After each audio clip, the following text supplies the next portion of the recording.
নমস্কার বন্ধুরা, welcome back to my channel. আমার সমস্ত বন্ধুদের মেরি ক্রিসমাসের অনেক অনেক শুভেচ্ছা জানাচ্ছি।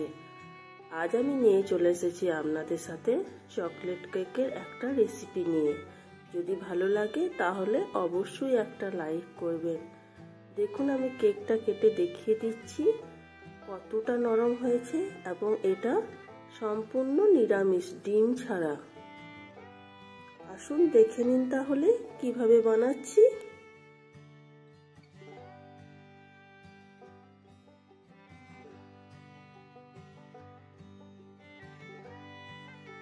আমি একটা পাত্র নিয়েছি, তার উপর একটা চালনা নিয়েছি।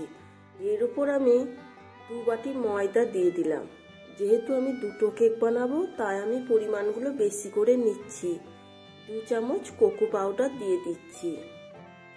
এবার আমি এগুলো চেলে নেব।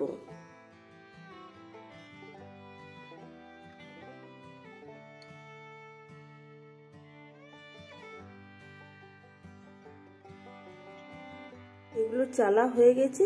1 চিমটি লবণ দিয়ে দিলাম এবং 3 চামচ গুঁড়ো দুধ দিয়ে দিচ্ছি। এটা অপশনাল, আপনারা চাইলে দিতে পারেন অথবা নাও দিতে পারেন, কিন্তু দিলে কেকের টেস্টটা খুব ভালো হয়। 1 বাটির কিছুটা কম আমি রিফাইন্ড অয়েল দিয়ে দিচ্ছি। এবার একটা হ্যান্ড মিক্সারের সাহায্যে আমি এটা মিশিয়ে নেব।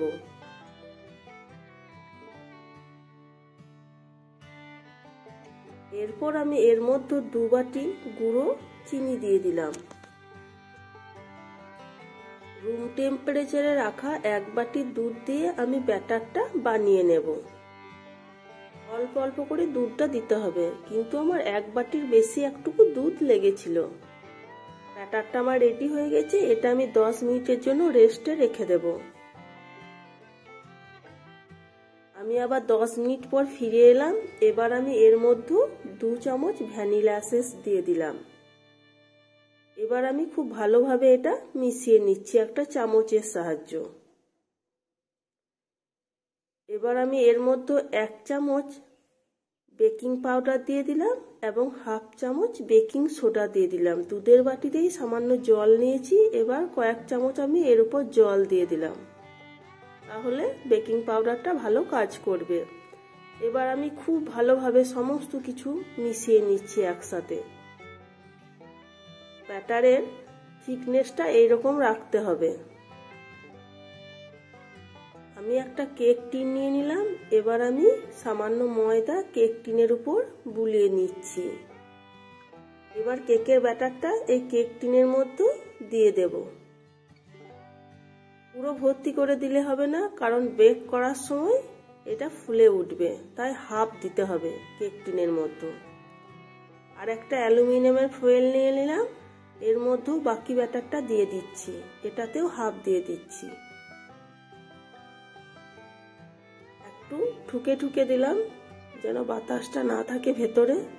এবার আমি ওভেনে একটা কড়াই বসিয়ে দিয়েছি, গরম হতে দিয়ে দিয়েছি। এবার কেক টিনটা বসিয়ে দিলাম এবং আর একটা কড়াইয়ে একটা স্ট্যান্ডের উপর ওই অ্যালুমিনিয়ামের ফয়েলটা দিয়ে দিলাম। এবার আমি ঢাকনা দিয়ে দেব 35 মিনিটের জন্য। আমি আবার 35 মিনিট পর ফিরে এলাম। 20 থেকে 25 মিনিট পর আমি একবার কয়েকটা কাজু এর উপর দিয়েছিলাম, কিন্তু ক্যামেরাটা তখন অফ হয়ে গিয়েছিল। একটা টুথপিক নিয়ে দেখে নিলাম, টুথপিকে কোনো ব্যাটার লেগে আসছে না, তাহলে এই কেকটা হয়ে গেছে। এটা নামিয়ে নেব এবং অপর কেকটাও দেখে নিচ্ছি। একটা টুথপিক দিয়ে দেখে নেব। টুথপিকে ব্যাটার লেগে চলে আসছে। আমি এটা আরো 10 মিনিট ব্রেক করতে দিয়ে দিচ্ছি। আমি আবার 10 মিনিট পর ফিরে এলাম। একটা টুথপিকের সাহায্যে আবার দেখে নিচ্ছি। দেখুন, একটুকু লেগে আসেনি। এবার এটা আমি নামিয়ে নিচ্ছি। এটা প্লেটের মধ্যে রেখে দিলাম। আমি গরম অবস্থাতেই কেটে দিয়েছিলাম, তাই আমার ভেঙে যাচ্ছিল। দেখুন বন্ধুরা, বাড়িতেই খুব সহজভাবে খুব অল্প সময়ের মধ্যে কত সুন্দর চকলেট কেক রেডি করে ফেললাম। তাই বন্ধুরা, আপনারা অবশ্যই বাড়িতে একদিন ট্রাই করে দেখবেন। আর আজ আমার এই কেকের রেসিপিটা আপনাদের কেমন লেগেছে অবশ্যই কমেন্ট করে জানাবেন। আর ভালো লাগলে অবশ্যই লাইক, কমেন্ট এবং বন্ধুদের সাথে বেশি বেশি করে শেয়ার করবেন। পুরাতন বন্ধুরা তো অবশ্যই আমার পাশে আছে। নতুন বন্ধুদের উদ্দেশ্য বলছি, এখনো পর্যন্ত যারা চ্যানেলটা সাবস্ক্রাইব করেননি, প্লিজ চ্যানেলটা সাবস্ক্রাইব করে আমার পাশে থাকার অনুরোধ জানাচ্ছি। তাহলে আবার দেখা হচ্ছে নেক্সট কোনো নতুন ভিডিওতে। ভালো থাকবেন, সুস্থ থাকবেন।